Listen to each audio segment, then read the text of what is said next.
नमस्कार दोस्तों, आप सभी का स्वागत है हमारे YouTube चैनल थिंक साइट पर, जहां हम सभी आपके समक्ष प्रस्तुत करते हैं यूजीसी नेट हिंदी साहित्य की कहानियां।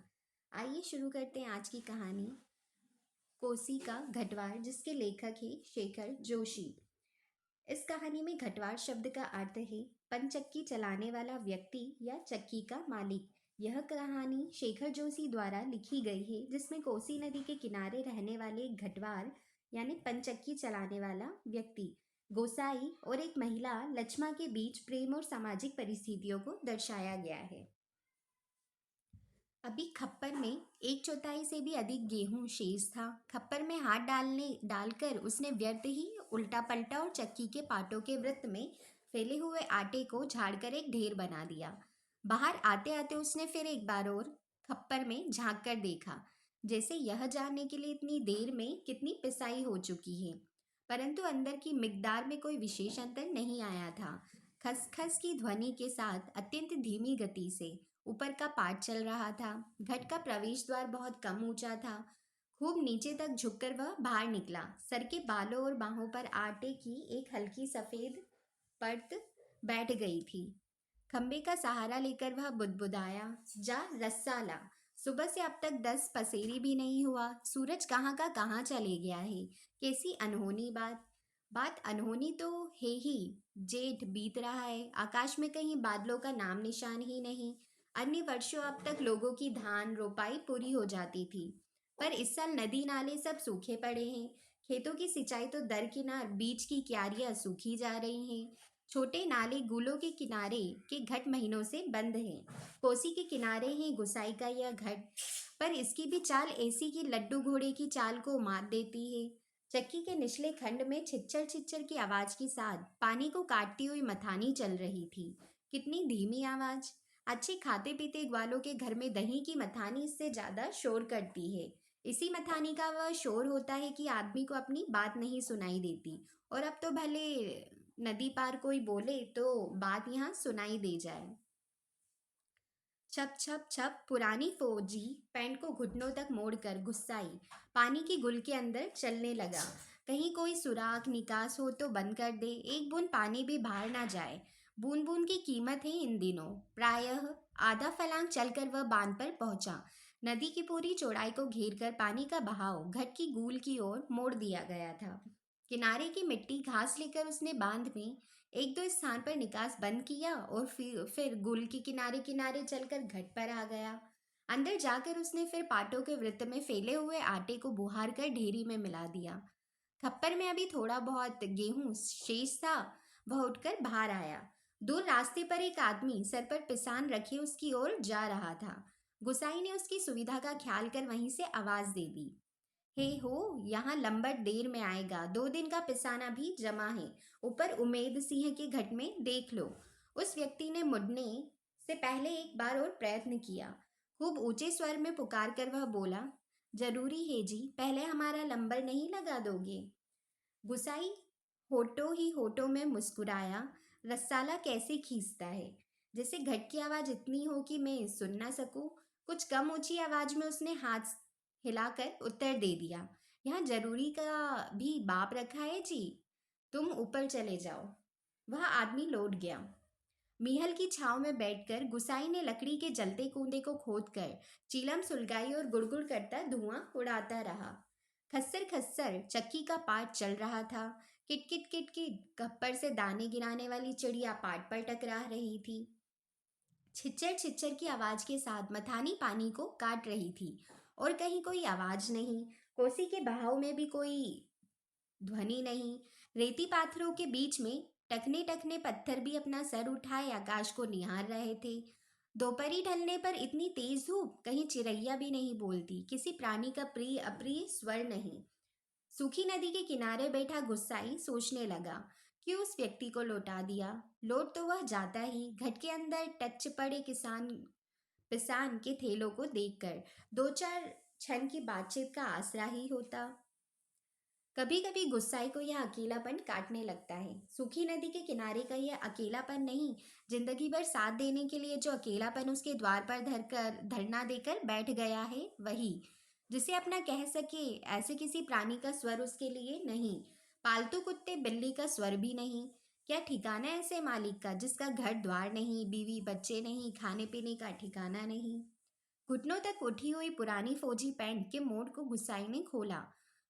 गुल में चलते हुए थोड़ा भाग भीग गया था, पर इस गर्मी में उसे भीगी पैंट की यह शीतलता अच्छी लगी। पैंट की सलवटों को ठीक करते करते गुस्साई ने हुक्के की नली से मुंह हटाया। उसके होठों में बाएं कोने पर हल्की सी मुस्कान उभर आई। बीती बातों की याद गुस्साई सोचने लगी। इसी पैंट की बदौलत यह अकेलापन उसे मिला है। नहीं, याद करने को मन नहीं करता। पुरानी, बहुत पुरानी बातें वह भूल गया है, पर हवलदार साहब की पैंट की बात उसे नहीं भूलती। ऐसे ही फौजी पैंट पहनकर हवलदार धर्म सिंह आया था। लॉन्ड्री की धुली, नोकदार और क्रिज वाली पैंट। वैसी ही पैंट पहनने की महत्वाकांक्षा लेकर गुस्साई फौज में गया था, पर फौज से लौटा तो पैंट के साथ साथ जिंदगी का अकेलापन भी उसके साथ आ गया। पैंट के साथ और कितनी स्मृतियां संबंध है। उस बार की छुट्टियों की बात। कौन महीना? हाँ, बैसाखी था। सर पर क्रास खुकरी के क्रेस्ट वाली काली किस्ती नुमा टोपी को तिरछा रखकर फौजी वर्दी वह पहली बार एनुअल लीव पर घर आया तो चीड़वन की आग की तरह खबर इधर उधर फैल गई थी। बच्चे बूढ़े सभी उनसे मिलने आए थे। चाचा का गोट एकदम भर गया था। ठट्टा ठस ठसा ठस। बिस्तर की नई एकदम साफ जगमग लाल नीली धारियों वाली दरी आंगन में बिछानी पड़ी थी लोगों को बिठाने के लिए। खूब याद है, आंगन का गोबर दरी में लग गया था। बच्चे बूढ़े सभी आए थे। सिर्फ चना गुड़िया हल्दानी के तंबाकू का लोभ नहीं था। कल के शर्मीले गुस्साई को इस नए रूप में देखने का कौतूहल भी था, पर गुस्साई की आंखें उस भीड़ में जिसे खोज रही थी वह वहां नहीं थी। नाला पार के अपने गांव गांव से भैंस के कटिया को खोजने के बहाने दूसरे दिन लक्ष्मा आई थी, पर गुसाई उस दिन उससे मिल न सका। गांव की छोकरी की गुसाई की जान को बवाल हो गए थे। बुड्ढे नरसिंह प्रधान उन दिनों ठीक ही कहते थे। आजकल गुसाई को देखकर सोबनिया का लड़का भी अपनी फटी घेर की टोपी को तिरछी पहनने लगा है। दिन रात बिल्ती के बच्चों दिन रात बिल्ली के बच्चों की तरह छोकरे उसके पीछे लगे रहते थे, सिगरेट बीड़ी या गपशप के लोभ में। एक दिन बड़ी मुश्किल से मौका मिला था उसे। लक्ष्मा को पात पतेल के लिए जंगल जाते देखकर वह छोकरों से कांकड़ के शिकार का बहाना बनाकर अकेले जंगल को चल दिया था। गांव की सीमा से बहुत दूर काफल के पेड़ के नीचे गुस्साई के घुटने पर सर रखकर लेटी लेटी लक्ष्मा काफल खा रही थी। पके गदराए गहरे लाल लाल काफल। खेल खेल में काफलों की छीना झपटी करते गुसाई ने लक्ष्मा की मुट्ठी भीज दी थी। टप टप काफलों का गाढ़ा लाल रस उसकी पैंट पर गिर गया था। लक्ष्मा ने कहा था, इसे यहीं रख जाना, मेरी पूरी बाह की कुर्ती इसमें से निकल जाएगी। वह खिलखिलाकर अपनी बात पर स्वयं ही हंस दी थी। पुरानी बात। क्या कहा था गुस्साई ने? याद नहीं पड़ता। तेरे लिए मखमल की कुर्ती ला दूंगा मेरी सुआ, या कुछ ऐसा ही। पर लक्ष्मा को मखमल की कुर्ती किसने पहनाई होगी?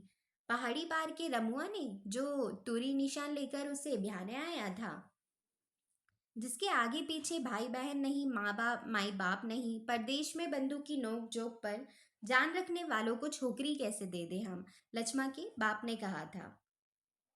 उसका मन जानने के लिए गुसाई ने टेढ़े तिरछे बात चलवाई थी।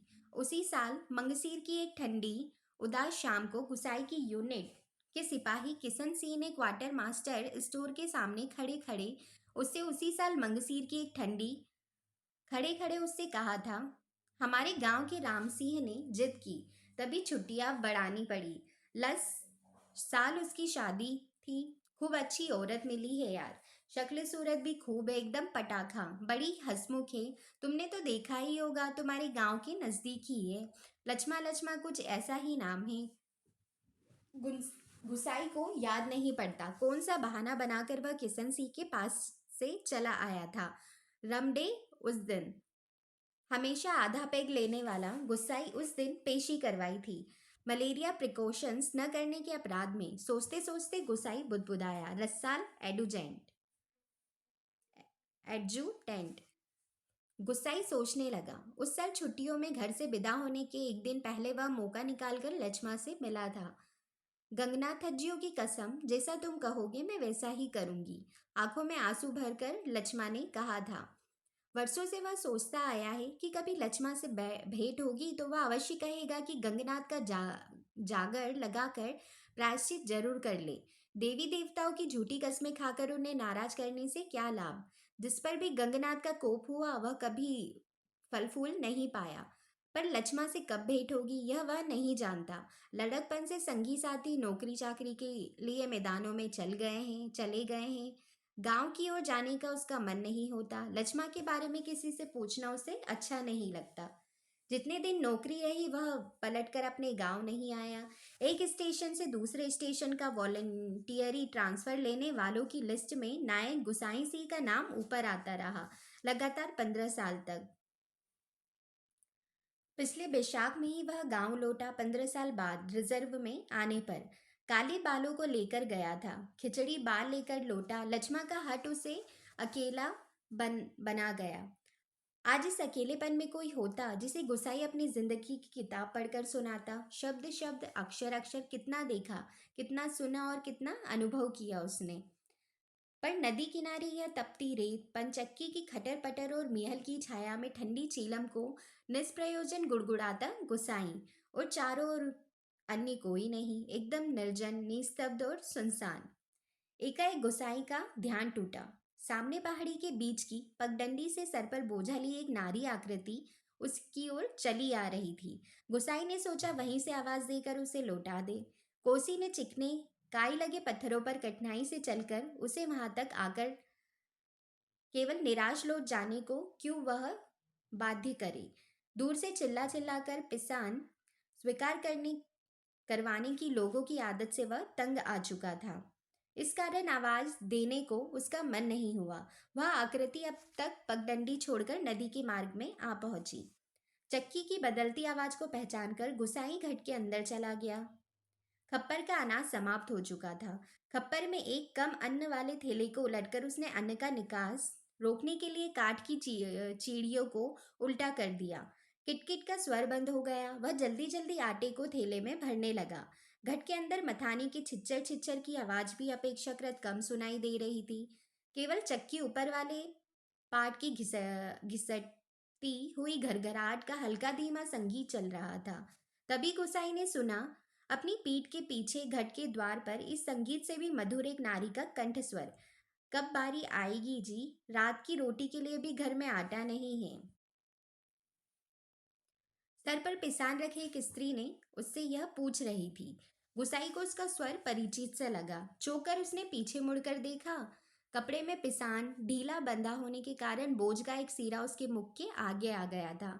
गुसाई उसे ठीक से देख नहीं पाया, लेकिन तब भी उसका मन जैसे आशंकित हो उठा। अपनी शंका का समाधान करने के लिए वह बाहर आने को मुड़ा, लेकिन तभी फिर अंदर जाकर पिसान के थैले को इधर उधर रखने लगा। कांट की चिड़ियाँ किटकिट बोल रही थी और उसी गति के साथ गुसाई को अपने हृदय की धड़कन का आभास हो रहा था। घर के छोटे कमरे में चारों ओर पिसे हुए अन्न का चूर्ण फैल रहा था, जो अब गुसाई के पूरे शरीर पर छा गया था। इस कृत्रिम सफेदी के कारण वह वृद्ध सा दिखाई दे रहा था। स्त्री ने उसे पहचाना स्त्री ने उसे नहीं पहचाना। उसने दोबारा से वे ही शब्द दोहराए। वह अभी तेज धूप में बोझा सर पर रखे हुए गुसाई का उत्तर पाने को आतुर थी। शायद नकारात्मक उत्तर मिलने पर वह उल्टे पांव लौटकर किसी अन्य चक्की का सहारा लेती है। दूसरी बार के प्रश्न को गुसाई न टाल पाया। उत्तर देना ही पड़ा। यहाँ पहले ही टीला लगा है, देर तो होगी ही, उसने दबे दबे स्वर में कह दिया। स्त्री ने किसी प्रकार की अनुनय विनय नहीं की। शाम के आटे का प्रबंध करने के लिए वह दूसरी चक्की का सहारा लेने को लौट पड़ी। गुसाई झुककर घर से बाहर निकला। मुड़ते समय स्त्री की एक झलक देखकर उसका संदेह विश्वास में बदल गया था।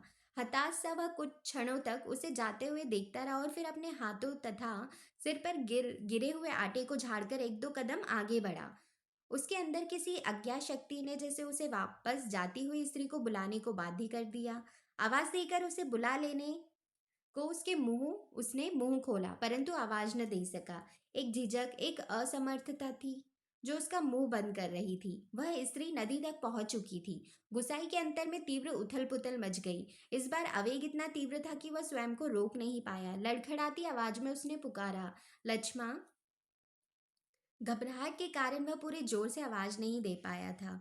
स्त्री ने यह आवाज नहीं सुनी। इस बार गुसाई ने स्वस्थ होकर पुनः पुकारा, लक्ष्मा। लक्ष्मा ने पीछे मुड़कर देखा। मायके में उसे सभी इसी नाम से पुकारते थे। वह यह संबोधन उसके लिए स्वाभाविक था, परंतु उसे शंका शायद यह थी कि चक्की वाला एक बार पिसान स्वीकार न करने पर भी दोबारा उसे बुला रहा है, या केवल उसे भ्रम हुआ है। उसने वहीं से पूछा, मुझे पुकार रहे हैं जी? गुसाई ने संयम स्वर में कहा, हाँ ले आओ, हो जाएगा। लक्ष्मा क्षण भर रुकी और फिर घट की ओर लौट आई। अचानक साक्षात्कार होने का मौका न देने की इच्छा से गुसाई व्यस्तता का प्रदर्शन करता हुआ महल की छाव में चला गया। लक्ष्मा पिशान का थैला घट के अंदर रख आई। बाहर निकलकर उसने आंचल की कोट से मुंह पोंछा। तेज धूप में चलने के कारण उसका मुंह लाल हो गया था। किसी पेड़ की छाया में विश्वास करने की इच्छा से उसने इधर उधर देखा। महल के पेड़ की छाया में घट की ओर पीठ किए गुस्साई बैठा हुआ था। निकट स्थान में दाड़िम के एक पेड़ की छां को छोड़कर अन्य कोई बैठने लायक स्थान नहीं था। वह उसी ओर चलने लगी। गुसाई की उदारता के कारण ऋणी सी होकर ही जैसे उसने निकट आते आते कहा, तुम्हारे बाल बच्चे जीते रहे घटवार जी। बड़ा उपकार का काम कर दिया तुमने। ऊपर के घट में भी जाने कितनी देर में लंबर मिलता। अजात संतति के प्रति दिए गए आशीर्वचनों को गुसाई ने मन ही मन विनोद के रूप में ग्रहण किया। इस कारण उसकी मानसिक उथल पुथल कुछ कम हो गई। लक्ष्मा उसकी ओर देखे इससे पूर्व ही उसने कहा, जीते रहे तेरे बाल बच्चे लक्ष्मा, मायके कब आई? गुसाई ने अंतर में घुमडती आंधी को रोककर यह प्रश्न इतने संयत स्वर में किया जैसे वह भी अन्य 10 आदमियों की तरह लक्ष्मा के लिए एक साधारण व्यक्ति हो। दाढ़ी की छाया में पात पतेल झाड़कर बैठते लक्ष्मा ने शांकित दृष्टि से गुसाई की ओर देखा। कोसी की सूखी धार अचानक जल प्लावित होकर बहने लगती तो भी लक्ष्मा को इतना आश्चर्य न होता जितना अपने स्थान से केवल 4 कदम की दूरी पर गुसाई को इस रूप में देखने पर हुआ। विस्मय से आंखें फाड़कर वह उसे देखे जा रही थी, जैसे अब भी उसे विश्वास न हो रहा हो कि जो व्यक्ति उसके सम्मुख बैठा है वह उसका पूर्व परिचित गुसाई ही है। तुम जाने लक्ष्मा क्या कहना चाहती थी? शेष शब्द उसके कंठ में ही रह गए। हाँ, पिछले साल पलटन से लौट आया था। वक्त काटने के लिए यह घट लखवा लिया। गुसाई ने पूछा, बाल बच्चे ठीक है?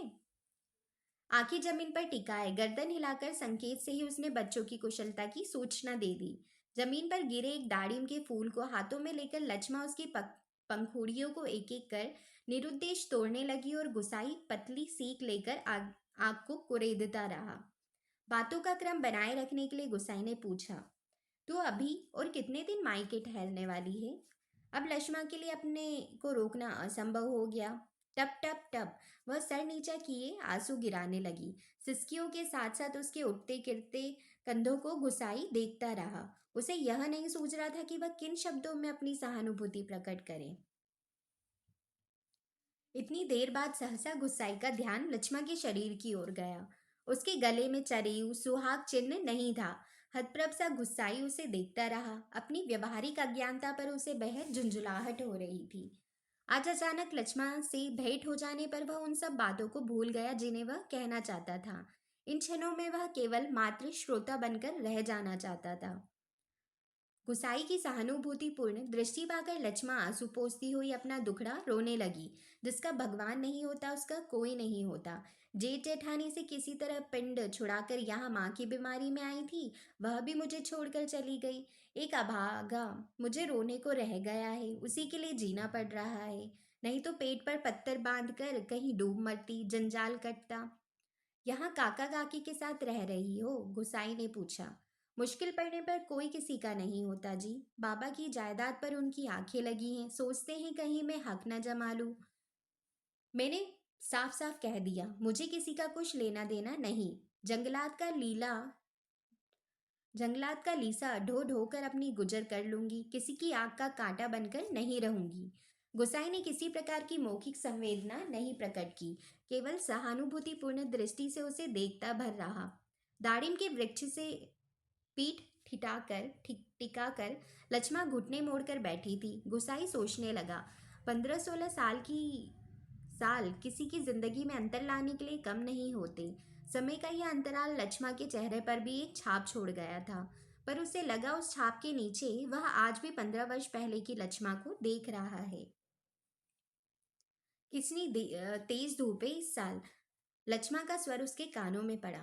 प्रसंग बदलने के लिए, जैसे ही लक्ष्मा ने यह बात जानबूझकर कही हो, और अचानक उसका ध्यान उस ओर चला गया जहां लक्ष्मा बैठी थी। दाढ़िन की फैली फैली अधढंकी डालों में छनकर धूप उसके शरीर पर पड़ रही थी। सूरज की एक पतली किरण न जाने कब से लक्ष्मा के माथे पर गिरी हुई एक लटको सुनहरी रंगीनी में डुबा रही थी। गुसाई एकटक उसे देखता रहा। दोपहर तो बीत चुकी होगी, लक्ष्मा ने प्रश्न किया तो गुसाई का ध्यान टूटा। हाँ, अब तो 2 बजने वाले होंगे, उसने कहा। उधर धूप लग रही हो तो इधर आजा छाव में। कहता हुआ गुस्साई एक जमाई लेकर अपने स्थान से उठ गया। नहीं, यहाँ ही ठीक है, कहकर लक्ष्मा ने गुस्साई की ओर देखा, लेकिन वह अपनी बात कहने के साथ ही दूसरी ओर देखने लगा था।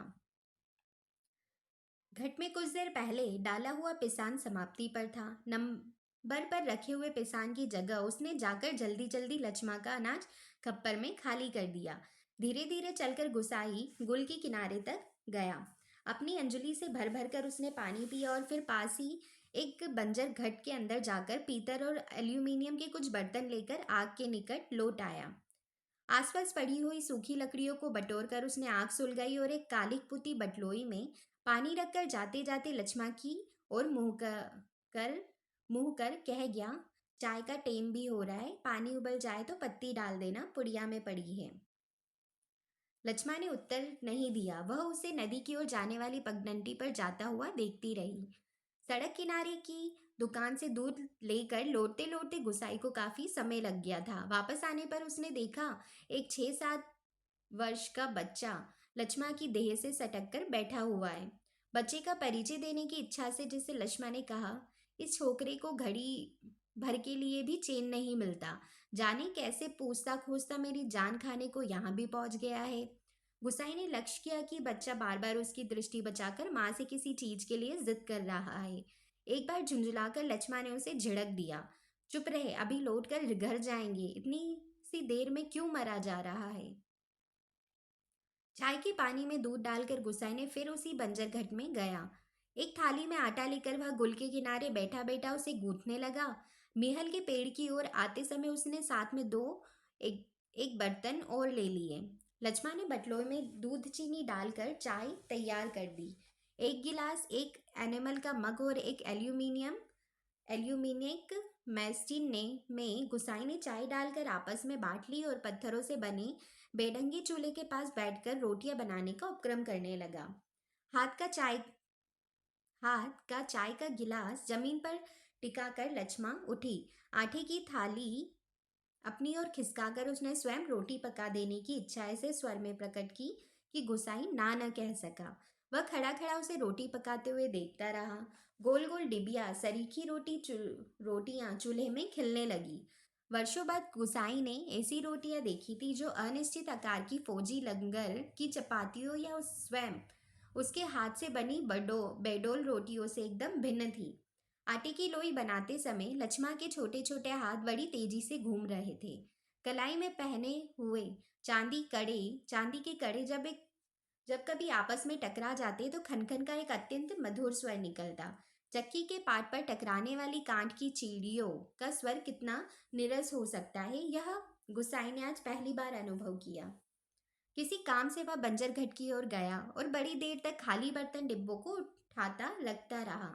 वह लौट कर आया तो लक्ष्मा रोटी बनाकर बर्तनों को समेट चुकी थी और अब आटे में सने हाथों को धो रही थी। गुसाई ने बच्चे की ओर देखा। वह दोनों हाथों में चाय का मग थामे टकटकी लगाकर गुसाई को देखे जा रहा था। लक्ष्मा ने आग्रह के स्वर में कहा, चाय के साथ खानी हो तो खा लो, फिर ठंडी हो जाएगी। मैं तो अपने टेम से ही खाऊंगा, यह तो बच्चे के लिए है। स्पष्ट कहने में उसे झिझक महसूस हो रही थी, जिसे बच्चे के संबंध में चिंतित होने की उसकी चेष्टा अनाधिकार हो। न जी, वह तो अभी घर से खाकर ही आ रहा है। मैं रोटियां बनाकर रख आई थी। अत्यंत संकोच के साथ लक्ष्मा ने आपत्ति प्रकट कर दी और यूं ही कहती है, कहाँ रखी थी रोटियां? घर में। बच्चे ने रुआसी आवाज में वास्तविक व्यक्ति की बातें सुन रहा था और रोटियों को देखकर उसका संयम ढीला पड़ गया था। चुप! आंखें तरेर कर लक्ष्मा ने उसे डांट दिया। बच्चे के इस कथन से उसकी स्थिति हास्यप्रद हो गई थी। इस कारण लज्जा से उसका मुंह आरक्त हो उठा। बच्चा है, भूख लगाई होगी, डांटने से क्या फायदा? गुस्साई ने बच्चे का पक्ष लेकर दो रोटियां उसकी ओर बढ़ा दी, परंतु मां की अनुमति के बिना उन्हें स्वीकारने का साहस बच्चे को नहीं हो रहा था। वह ललचाई दृष्टि से कभी रोटियों की ओर तो कभी मां की ओर देख लेता था। गुसाई के बार बार आग्रह करने पर भी बच्चा रोटियां लेने में संकोच करता रहा, तो लक्ष्मा ने उसे झिड़क दिया, मल, अब ले क्यों नहीं लेता? जहां जाएगा वहां वहीं अपने लक्षण दिखाएगा। इससे पहले कि बच्चा रोना शुरू कर दे, गुसाई ने रोटियों के ऊपर एक टुकड़ा गुड़ का रखकर बच्चे के हाथों में दिया। भरी भरी आंखों से इन अनोखे मित्र को देखकर बच्चा चुपचाप रोटी खाने लगा और गुसाई कौतुकपूर्ण दृष्टि से उसके हिलते हुए होठों को देखता रहा। इस छोटे से प्रसंग के कारण वातावरण में एक तनाव सा आ गया था, जिसे गुस्साई और लक्ष्मण दोनों ही अनुभव कर रहे थे। स्वयं भी एक रोटी को चाय में डुबोकर खाते खाते गुसाई ने जैसे इस तनाव को कम करने की कोशिश में ही मुस्कुराकर कहा, लोग ठीक ही कहते हैं, औरत के हाथ की बनी रोटियों में स्वाद ही दूसरा होता है। लक्ष्मण ने करुण दृष्टि से उसकी ओर देखा। गुसाई हो होकर खोखली हंसी हंस रहा था। कुछ साग सब्जी होती तो बेचारा एक आध रोटी और खा लेता। गुसाई ने बच्चे की ओर देखकर अपनी व्यवस्था प्रकट की। ऐसे ही खाने पीने वाले की तकदीर लेकर पैदा हुआ होता तो मेरे भाग क्यों पड़ता? 2 दिन से घर में तेल नमक नहीं है, आज थोड़े पैसे मिले हैं, आज ले जाऊंगी कुछ सौदा। हाथ से अपनी जेब टटोलते हुए गुसाई ने संकोचपूर्ण स्वर में कहा, लक्ष्मा। लक्ष्मा ने जिज्ञासा की ओर से उसकी ओर देखा। गुसाई ने जेब से एक नोट निकालकर उसकी ओर बढ़ाते हुए कहा, ले, काम चलाने के लिए यह रख ले, मेरे पास अभी और हैं, परसों दफ्तर से मनी ऑर्डर आया था। नहीं नहीं जी, काम तो चल ही रहा है, मैं इस मतलब से थोड़े कह रही थी, यह तो बात चली थी तो मैंने कहा, कहकर लक्ष्मा ने सहायता लेने से इनकार कर दिया। गुसाई को लक्ष्मा का यह व्यवहार अच्छा नहीं लगा। रुखी आवाज में वह बोला, दुख तकलीफ तो वक्त ही आदमी आदमी के काम नहीं आया तो बेकार है। रसाला, कितना कमाया कितना फूका हमने इस जिंदगी में, है कोई हिसाब? पर क्या फायदा, किसी के काम नहीं आया, इसमें एहसान की क्या बात है? पैसा तो मिट्टी है रसाला, किसी के काम नहीं आया तो मिट्टी एकदम मिट्टी। परंतु गुसाई के इस तर्क के बावजूद भी लक्ष्मा अड़ी रही। बच्चे के सर पर हाथ फेरते हुए उसने दार्शनिक गंभीरता से कहा, गंगनाथ दाहिने रहें तो भले बुरे दिन निभ ही जाते जी। पेट का क्या है, घट के खप्पर की तरह जितना डालो कम हो जाए। अपने पर आए प्रेम से हंस बोल दे तो वह बहुत दिन है काटने के लिए। गुसाई ने गौर से लक्ष्मा की मुख की ओर देखा। वर्षों पहले उठे हुए ज्वार और तूफान का वहां कोई चिन्ह शेष नहीं था। अब वह सागर जैसे सीमाओं में बनकर शांत हो चुका था। रुपया लेने के लिए लक्ष्मा से अधिक आग्रह करने का उसका साहस नहीं हुआ, पर गहरे असंतोष के कारण बुझा बुझा सा वह धीमे धीमी चाल से चलकर वहां से हट गया। सहसा उसकी चाल तेज हो गई और घट के अंदर जाकर उसने एक बार शांकित दृष्टि से बाहर की ओर देखा। लक्ष्मा उस ओर पीठ किए बैठी थी। उसने जल्दी जल्दी अपने निजी आटे के टीन से 2-2.5 सेर के करीब आटा निकालकर लक्ष्मा के आटे में मिला दिया और संतोष की एक सांस लेकर वह झाड़ता हुआ बाहर आकर बांध की ओर देखने लगा। ऊपर बांध पर किसी को घूमते हुए देखकर उसने हाँक दी। शायद खेत की सिंचाई के लिए कोई पानी तोड़ना चाहता था। बांध की ओर जाने से पहले वह एक बार लक्ष्मा के निकट गया। पिसान पिस जाने की सूचना देकर उसे वापस लौटते हुए फिर ठिठक कर खड़ा हो गया। मन की बात कहने में जैसे झिझक रहा हो, अटक अटक कर वह बोला, लक्ष्मा। लक्ष्मा ने सिर उठाकर उसकी ओर देखा। गुसाई को चुपचाप अपनी ओर देखते हुए पाकर उसे संकोच होने लगा। वह न जाने क्या कहना चाहता है। इस बात की आशंका से उसके मुंह का रंग अचानक फीका होने लगा। पर गुसाई ने झिझकते हुए केवल इतना ही कहा, कभी 4 पैसे जुड़ जाए तो गंगनाथ का जागर लगाकर भूल चूक की माफी मांग लेना। पूत परिवार वालों को देवी देवताओं की कोप से बचा रहना चाहिए। लक्ष्मा की बात सुनने के लिए वह नहीं रुका। पानी तोड़ने वाले खेतीहार से झगड़ा निपटाकर कुछ देर बाद लौटते हुए उसने देखा सामने वाले पहाड़ की पगडंडी पर सर पर आटा लिए लक्ष्मा अपने बच्चे के साथ धीरे धीरे चली जा रही थी। वह उन्हें पहाड़ी की मोड़ तक पहुंचने तक टकटकी बांधे देखता रहा।